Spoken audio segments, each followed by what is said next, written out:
Et monsieur le navigateur, tu comptes aller où comme ça? Ah, ça j'avais pas pensé à ça. Éclaireur pour la recherche. J'ai trouvé mon rafio mais je n'arrive pas à trouver mon orientation. On fait comment? Bonjour camarades et bienvenue. On ne perd pas de temps et on avance. C'est ok de perdre son orientation, mais notre stratégie, ça va être de savoir comment la retrouver. D'abord, focalisons-nous sur nos objectifs. On veut avancer dans une direction qui nous épanouit professionnellement et qui soit utile pour le collectif. On voit à peu près ce que l'on veut atteindre, maintenant regardons aussi ce que l'on veut éviter. Chercher autour de nous sans savoir où aller.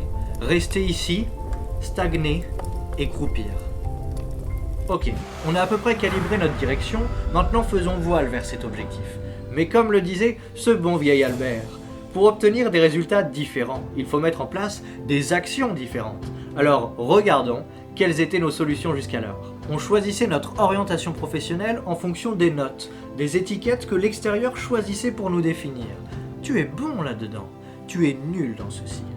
Or, de nombreuses sportives, acteurs ou entrepreneuses nous ont déjà prouvé de nombreuses fois que l'on pouvait être considéré comme nul au départ aux yeux de l'extérieur pour à terme devenir excellente. Alors, est-ce que les circonstances extérieures sont à 100% fiables pour trouver notre orientation professionnelle? Et compte tenu du nombre que nous sommes et de toutes nos différences, est-ce que ce sont vraiment les circonstances extérieures qui peuvent nous dire individuellement ce qui nous épanouit à l'intérieur? Alors si le problème c'est de ne pas pouvoir se fier à 100% aux circonstances extérieures, eh bien je vous propose en complément d'exploiter un peu plus nos circonstances intérieures. L'utilité d'un compas pour naviguer, c'est de t'indiquer le nord, un point cardinal fixe et commun à chacun d'entre nous. Mais as-tu déjà entendu parler du compas de Jack Sparrow? Non? Bon ok, je t'explique. Mais en 2-2. Le compas de Jack Sparrow, il ne lui indique pas le nord. Non. Mais il lui indique la direction de son plus grand désir. Rien que ça. Ce qui est quand même très pratique.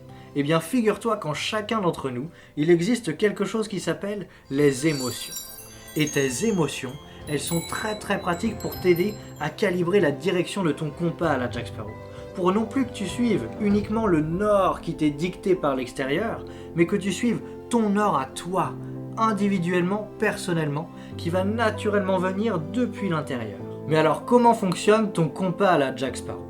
En très simplifié. Plus tu vas ressentir des émotions négatives et désagréables, et plus dans l'expérience que tu vis, il va y avoir quelque chose qui n'est pas complètement aligné avec tes valeurs personnelles. Et plus tu vas ressentir des émotions agréables et positives, et plus ton compas sera aligné avec la direction de ton nord à toi, la direction de tes valeurs personnelles.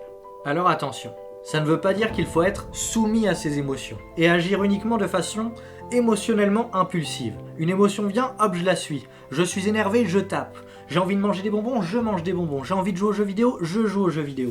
Non. Parce que parfois, tes émotions te trahissent.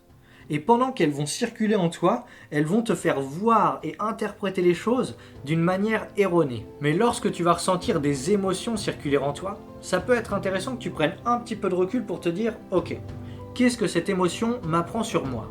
Sur ce que j'aime, sur mes goûts, mes centres d'intérêt, mes valeurs, pour que tu gagnes en connaissance de soi. Ça va être une vraie richesse et un vrai pouvoir aussi pour t'aider à retrouver ton orientation professionnelle.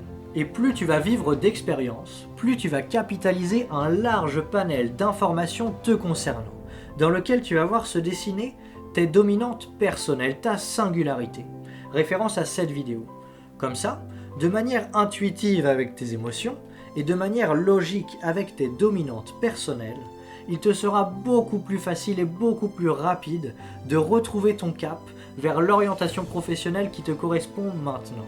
Et plus tu t'aligneras avec ces dominantes, avec ces centres d'intérêt qui te correspondent, plus tu sentiras se générer en toi tout naturellement de l'énergie de motivation.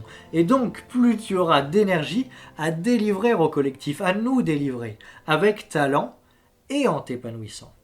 En conclusion, grâce à ta boussole intérieure, tu vas pouvoir accepter de perdre momentanément ton orientation pour mieux la retrouver et naviguer vers un avenir professionnel épanouissant. Venons en aide au système classique. avec le compas de Jack Sparrow. Pour apporter de l'énergie à notre équipe, pense à t'abonner à nos réseaux sociaux, activer la cloche, soutenir d'un pouce bleu et partager la chaîne à tes partenaires. Navigatrices et navigateurs, je vous le demande, quel est votre prochain cap? Bonne journée à toi et à ton épanouissement.